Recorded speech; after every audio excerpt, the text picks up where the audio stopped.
امام اعظم کون تھے؟ امام تو بہت ہیں لیکن ہم ان کی بات پر کیوں عمل کرتے ہیں، اس کی وجہ بتاتے ہیں۔ امام اعظم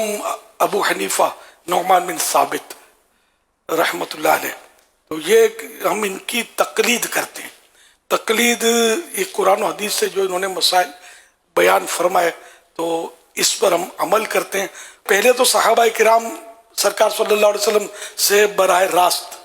سیکھتے تھے اور عمل کرتے تھے، بعد میں آگے جا کر یہ تقسیم علماء نے ہی کی۔ امام اعظم اتنے درجے کے عالم تھے، آج بھی ہم عالم کی بات تو مانتے ہیں نا، عالم کو مسئلہ پوچھتے ہیں تو کوئی بولے کہ عالم نے بتایا تو کیوں مانا، خود کی کتاب سے قرآن پڑھ کے تو ہم نہیں نکال سکتے، اس لیے ہم علماء کو پوچھتے ہیں۔ اور یہ قرآن کا حکم ہے ہمیں، فَاسْأَلُوا أَهْلَ الذِّكْرِ إِن كُنتُمْ لَا تَعْلَمُونَ، تو تم نہیں جانتے تو جاننے والوں سے پوچھو۔ تو یہاں اہل ذکر یعنی علماء، تو علماء سے پوچھو، تو یوں ہم پوچھ رہے ہیں۔ لیکن یہ کہ ایک تقسیم ہے کہ امام اعظم ابو حنیفہ رحمۃ اللہ علیہ اتنے ماہر عالم قرآن و حدیث کے کہ انہوں نے جو مسائل مطلب کھول کے قرآن و حدیث کے بیان کیے جو ہر آدمی نہیں سمجھ سکتا، تو اس پر علماء نے اتفاق کیا اور یہ اس پر عمل ہوا۔ پھر بعد میں یہ تو تابعی تھے، بعد میں دیگر ائمہ کرام بھی تھے، 4 مشہور اماموں کی تقلید کی جاتی ہے، ویسے اوروں کی بھی کی گئی ہے مجتہدین کی، لیکن اب دنیا میں 4 امام رہ گئے ہیں۔ امام اعظم کی تقلید ہم اس لیے کرتے ہیں کہ ویسے تو بکثرت علماء نے یہ لکھا ہے کہ جو مذہب اہل سنت و جماعت ہے وہ اب ان 4 مذاہب کے اندر ہی ہے، یعنی دنیا کی آپ جتنی بھی آبادی ہے ساری آبادی دیکھیں گے تو اس میں سے 90% آپ کو وہی ملیں گے کہ جو ان 4 اماموں میں سے کسی نہ کسی امام کی پیروی کرتے ہیں۔ تو 4 ائمہ حق ہیں، اور جو دیگر مذاہب تھے جیسے امام اوزاعی کا، امام سفیان ثوری رحمۃ اللہ تعالی علیہ کا، دیگر اور ائمہ کے مذاہب تھے، لیکن چونکہ اللہ پاک کی مرضی ہے جس کے مذہب کو اس نے باقی رکھا، جن کے اصول کو اس نے باقی رکھا، اور ان 4 مذاہب کے جو بعد کے علماء آئے انہوں نے مزید اس کے اوپر کام کیا اور ان کے اصول، ضابطے، قانون یہ سارے مرتب کیے، تو یوں یہ 4 باقی رہے اور ساری دنیا کے اندر پھیلے۔ تو اب ساری دنیا کے مسلمانوں کا ایک طرح سے اس پر اجماع ہے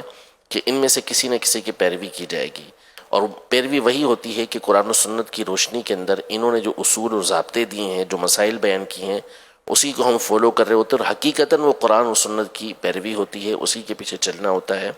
باقی رہا ہم کیوں ہیں، تو ہم اس لیے کہ ہمارے امام،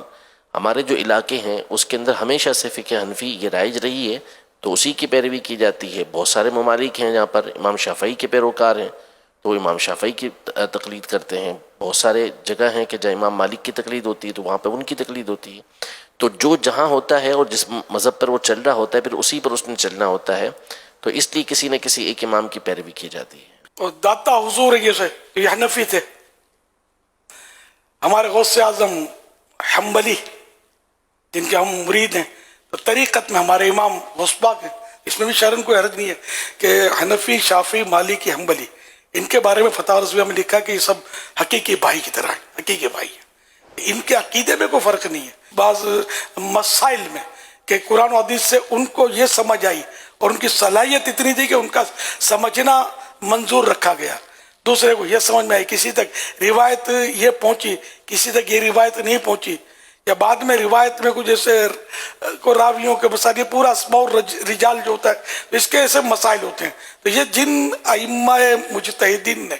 جو اپنی علم سے سمجھا تو اس کے مطابق انہوں نے ارشاد فرمایا، اور یہ ایسے اہل تھے کہ ان کا ارشاد فرمانا یہ ایتھینٹک ہے۔ تو یوں مطلب ہے کہ ان کی تقلید کے سلسلے چلے، بڑے بڑے علماء، بزرگان دین، اولیاء کرام یہ کسی نہ کسی امام کے مقلد ہوتے تھے۔